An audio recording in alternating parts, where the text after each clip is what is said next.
In 1978, NASA completely stopped exploring the ocean, and there are many theories why they did. Rumors like something could be in there that scared NASA, and ever since, they've been trying to get us off this planet.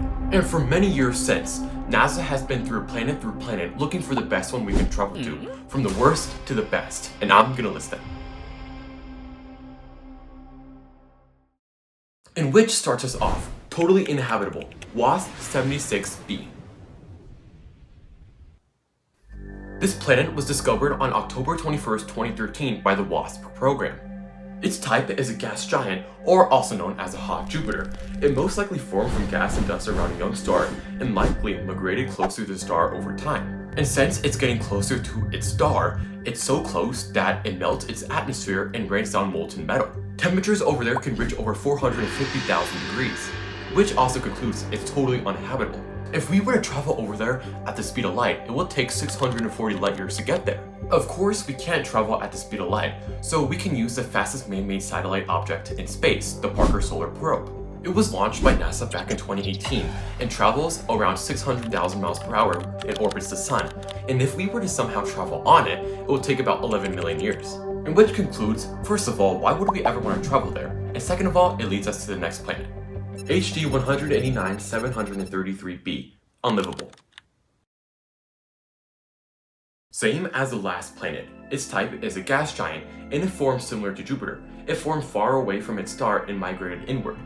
There are many reasons why this planet is unlivable, but especially one being that winds blow over 540,000 miles per hour, and it likely rains molten glass sideways due to its silicate particles in its atmosphere. Less than the last planet, if we wanted to travel there at the speed of light, it'll take about 64 light years, and if we were to travel at the Parker Solar Probe, it'll take about 1 million years. And don't be fooled by its blue color, those are not oceans, they're its violent storms. So from the shards raining sideways, it will cut you into pieces before you can even land there. But there isn't really anything else special about this planet. This one's a little different than the other planets. It formed in a kind of perfect distance from its star. But how do we find out so much about these planets other than telescopes, satellites?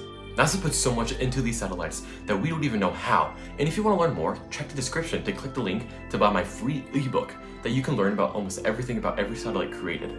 Which leads us to the final planet, Kepler 425b, Earth 2.0.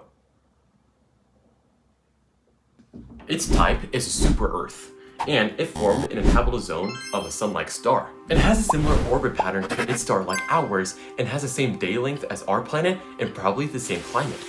And if it has a thick atmosphere, it could contain similar life to Earth. Which concludes the 6th planet. Of course, in the future, NASA could find future planets more similar to us than that one. Though it will take 1,400 light years to get there, and even worse 26 million years on the Parker Solar Probe. And so, subscribe on your way out so you can see more videos like this, and check out my free ebook in the description, Infinity Haven.